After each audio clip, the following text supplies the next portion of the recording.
welcome to Foxon Media Digital. My name's Amy and today I'm joined by Ryan Guichon, who is Managing Director of Fund Services at RBC Investor Services. So welcome, Ryan. It's great to have you on the channel.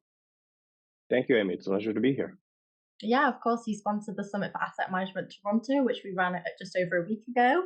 So we wanted to catch up with you post-event just to find out a bit more about yourself and your company. So could you start by giving us a brief introduction of yourself and RBC Investor Services?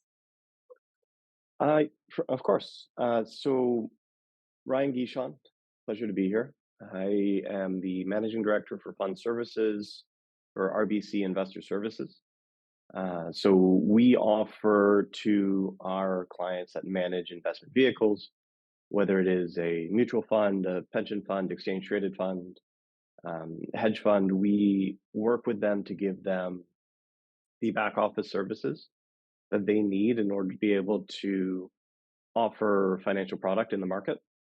So my specific remit covers the shareholder services, record keeping, ETF administration, accounting, and derivatives processing services. And yeah, I've been lucky to have joined an amazing RBC team and to work with our clients on improving the operating models that they use by leveraging these services.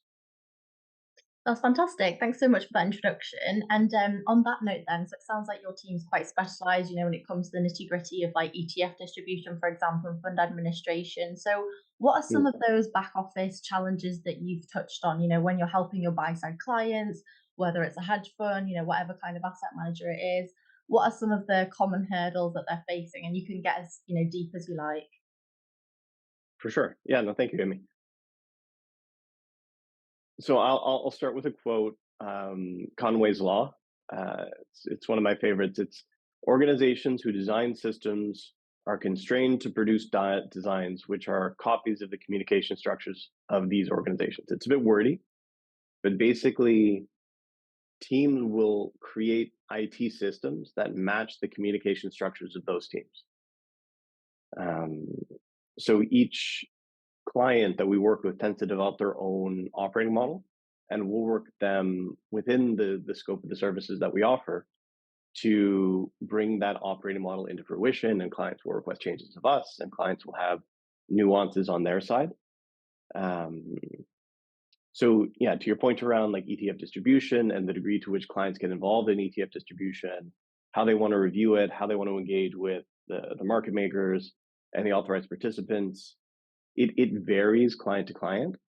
And it's interesting to see some of the challenges that tend to crop up as patterns across different clients. So, broadly speaking, they're all looking to improve the financial investment products that they offer, right? By tapping into new areas of distribution, by marketing themselves differently, by improving investment performance, by lowering costs, right? There's different dimensions that they can look at in achieving it. And, broadly speaking, this is, financial services in general. Change is something that we look at very carefully. There's that psychological bias that we all share that, $5 earned feels like $1 lost.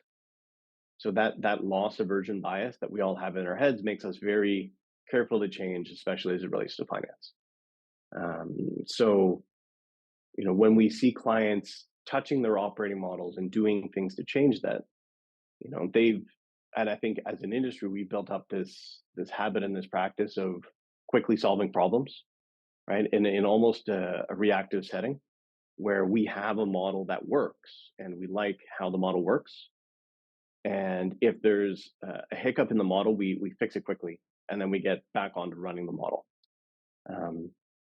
But I started with Conway's Law and talking about these different systems and how the team and the culture of the team kind of designed those systems.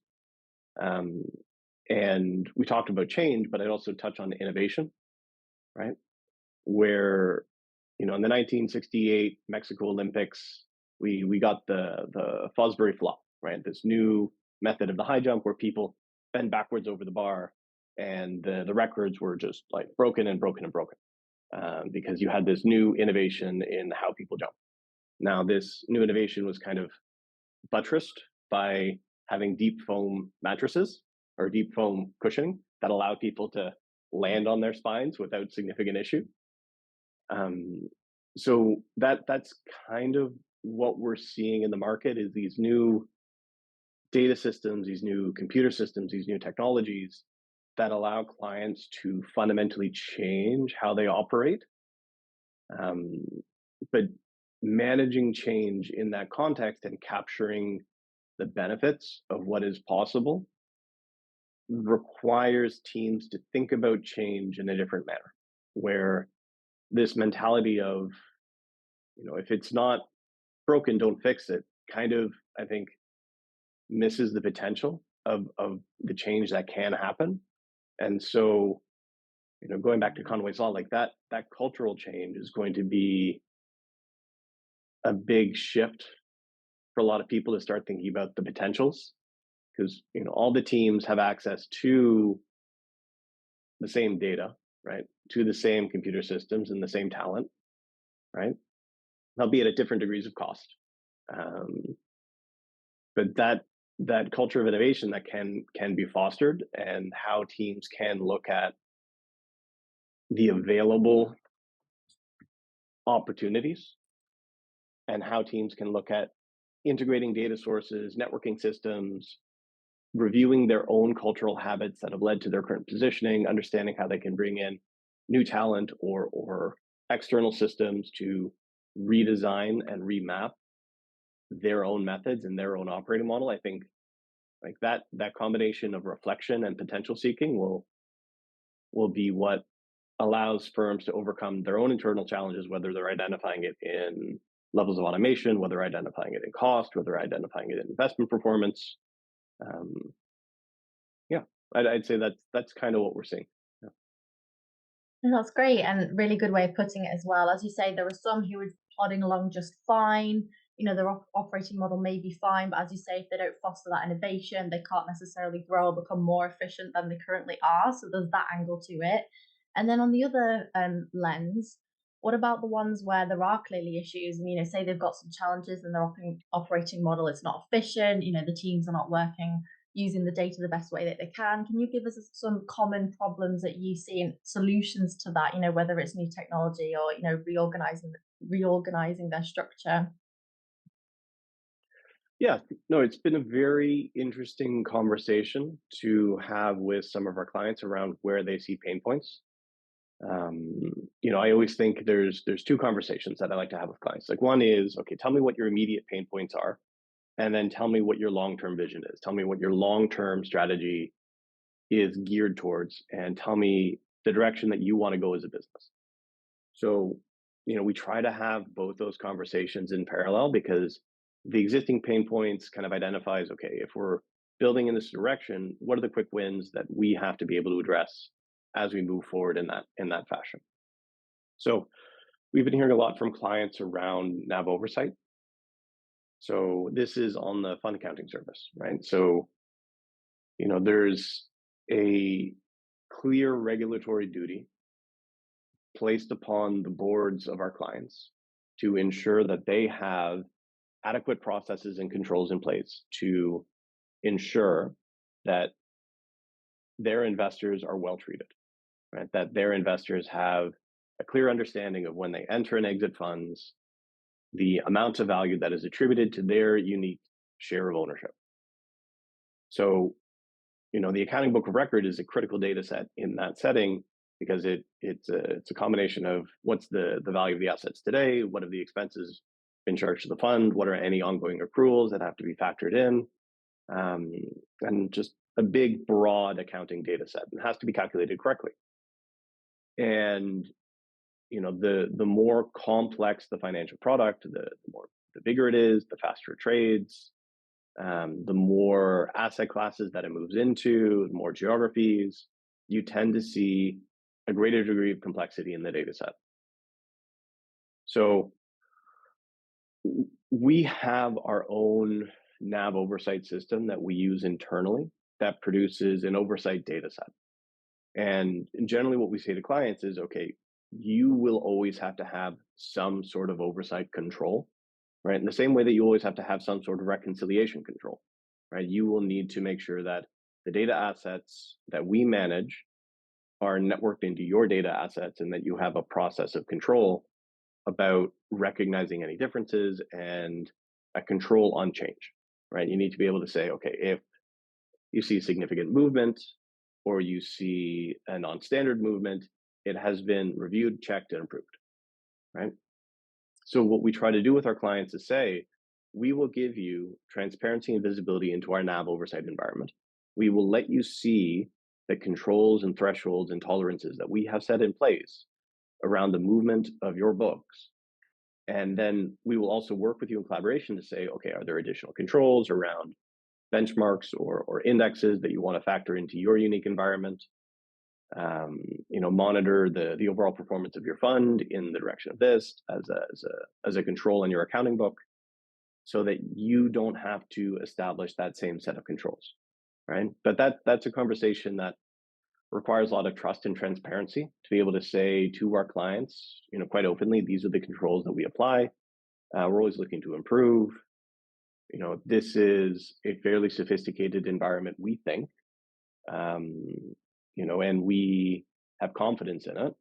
It does rely on our, to your earlier question, on our data, on our teams, and on our technology. But we want to work with our clients to say, if we're checking this, you don't have to, right? And what are the data sets that we can provide to you so that you can automate your checks and automate your reconciliation processes to a greater degree? Yeah, absolutely. I mean, you touched on a few of the points there about, transparency and healthy vendor relations as well, because that's obviously key to making sure that you're making the most of your data, when you're working with a third party as well. So I think there's so much that goes into it, and these are all too Yeah. familiar challenges that we hear from the industry. So I think it sounds like a lot of clients with their own nuances will have to just have a conversation with you directly as well to see what they need to be working on. But you mentioned as well about long-term vision. So any common long-term visions from the industry and closing thoughts as to what seem to be the trends of what firms are trying to achieve in this day and age? So I have my personal opinions, and I would um, place myself in that comfortable territory. Um, I think that a lot of the industry is moving towards, you know, the research process that individual clients do is their own unique IP, right? Like how they make investment decisions, how they make allocations, how they do portfolio composition, all of that is their unique sauce, right? That's their specialty, and they need an operating model that keys into that in the most effective way possible, right? And there will always be aspects of it that they do themselves and aspect that they want to take out of the box, right? So I think what a lot of clients have been doing over the past, I don't know, X number of decades is outsourcing what is a non-critical function to an external agent, right? So they went through a big wave of, and we still see this today in different aspects of the middle office, right? Like clients are still outsourcing new functions of their middle office because more and more they want to decrease cost by getting out of the aspects of the business that they don't see a competitive advantage in, and really focusing on improving performance and getting better distribution, right? Getting better, getting bigger, right? So generally speaking, I think getting better and getting bigger involves a lot more digital systems in the front office, right? Like there's different investments. I hesitate to call them philosophies, but different investment practices in the front office around momentum, fundamental, quantitative, and that involves a lot of the research process and the investment allocation process. So I do think that you're going to see more automation and more intelligent systems in the front office. There's a lot in the market right now around generative AI, and there's also a lot in the market right now around IT system integrations that have been challenged. Right? It's a carefully managed process and that if it's not done with the spirit of intellectual honesty and transparency and a good team on the execution, then it can result in significant impact to investors and account holders, right? And we're seeing this in the market today. So, I do think that the use of intelligent systems in the front office, algorithmic trading systems, is a very unique innovation that can help, take humans out of this monitoring duty and move them into a decision-making authority to say to computer programs, this is my investment strategy. This is how I want it executed. These are the parameters that I will allow the program to run without intervention. And outside of those parameters, I require manual intervention. And then on some sort of cyclicality or on some sort of regularity, that investment strategy is pruned and melded like a bonsai tree. So I think that is the Fosbury flop. I think that is where a lot of the industry is headed. I think that our role in that from the back office is to give a clean operating model that allows the data to be networked and allows for as few interruptions as possible that require manual intervention for the back office. Because the more the front office becomes automated, the more the overall operating model has to be automated. But again, like that delegation of authority and handling that delegation of authority with a computer system and knowing how to manage that conversation and understand what the computer system is good for, where is it flawed, where is it still growing, that's in all parts of the office, the middle, the back, and the front, in all parts of the office, that's the conversation that I see really happening is, how can we trust the computers to not just automate, but make limited decisions in a way that we feel comfortable and we know that we have effectively delegated authority to the computer systems in a way that our decisions will be fulfilled, but the computer will not take independent decisions or decisions that are not in keeping with our investment prospectus, our overall investment mandate, within the boundaries of compliance, and also within the boundaries of the investment strategy that the teams have set, because that's the financial product that they will be selling. And that's not even thinking about ESG data sets and all these other new reference data and market data sets that are entering into the market, and how those can be used. But again, I think that's the big innovation. And we are a function that is there to make sure there's ease of completion, that we alleviate any back office issues around new asset classes and financial planning, that we ensure that there is a high level of confidence in investor relationships, that investors are in a state of trust, that not just are they buying a financial product that is in keeping with their values, with their overall needs for performance, but they trust that their assets will be tracked effectively and made available to them when they need. Yeah, absolutely. Fantastic closing words there. I think you touched on a lot of key debates that are just constantly evolving as well. Like you say, when it comes to ESG or just wider issues with the future of automation. So I guess we'll just have to watch this space and see how the industry adapts for all of this. And obviously, RBC Investor Services will be there to support whatever the complexity of the challenge.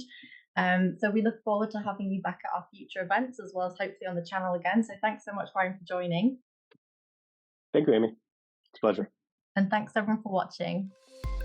Don't forget to follow our YouTube channel for more content on challenges and opportunities in asset management, wealth management, and ESG. And don't forget to give this interview a thumbs up and hit the subscribe button.